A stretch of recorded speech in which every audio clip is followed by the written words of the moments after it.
ये दुनिया गोल है, जहाँ से शुरू होती है वहीं पर ख़त्म होती है। हमारा जीवन चक्र भी ऐसा ही है, जैसे शुरू होता है वैसे ही एक रोज खत्म हो जाता है। एक समय की बात है, एक पत्थर तोड़ने वाला आदमी था जो अपने हालात से बड़ा नाखुश था। एक बार वह किसी अमीर व्यापारी के घर के सामने से जा रहा था। घर का दरवाज़ा थोड़ा खुला था। उसने वहाँ कई लोगों को देखा। उसने सोचा, काश मैं भी व्यापारी होता, इतना ही बड़ा आदमी होता। ईश्वर ने उसके मन की बात सुन ली और उसको बहुत बड़ा व्यापारी बना दिया। अब वह बहुत अमीर हो गया। अब उसके नीचे वाले जो लोग थे उसे नापसंद करने लगे, उससे थोड़ा सा जलने भी लगे। एक बार एक बड़ा अधिकारी वहां से जा रहा था। एक बड़ी सी कुर्सी पर बैठे हुए उसकी सवारी निकलती थी। कई सैनिक उसके साथ होते थे। हर कोई उसके सामने सिर झुका रहा था। उस आदमी ने सोचा, काश मैं भी अधिकारी होता, ऐसे ही मेरे साथ भी लोग चलते, ऐसे ही मेरे सामने भी सारे लोग सर झुकाते। ईश्वर ने उसके मन की बात सुन ली और उसे बहुत बड़ा अधिकारी बना दिया। एक बार तेज गर्मी पड़ी। वो अपने अधिकारी बन के कुर्सी पर बैठा हुआ था। कुर्सी पर बैठे बैठे उसे बड़ी दिक्कत लग रही थी। उसने ऊपर देखा, सूरज शान से चमक रहा है। सूरज को तो जैसे कोई फर्क ही नहीं पड़ रहा है कि नीचे कौन कौन झुलस रहा है। अब आदमी ने सोचा, काश वह सूरज होता। ईश्वर ने कहा, अच्छा ठीक है, मैं तुम्हें सूरज बनाता हूं। और वो सूरज बन गया।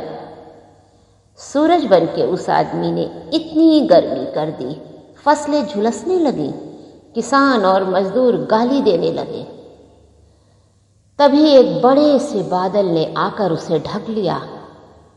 अब उसने सोचा, ये बादल क्या सूरज से भी बड़ा होता है? ये सूरज को ढक सकता है। काश मैं बादल क्यों ना हुआ। ईश्वर मुस्कुराए, उन्होंने उसे बादल बना दिया। खूब बरसा बादल बन के वो। बाढ़ आ गई, बड़ा नुकसान होने लगा। वो अपने आप पे इतराता रहा कि वाह, मैं तो बहुत कुछ कर सकता हूँ, मैं तो सब कुछ बहा सकता हूँ। तभी उसे लगा कि उसे किसी ने ढकेल दिया। यह हवा थी। अब वह हवा होने की कामना करने लगा। ईश्वर ने उसे हवा बना दिया। उसने इतनी तेजी दिखाई कि छतें गिरने लगी।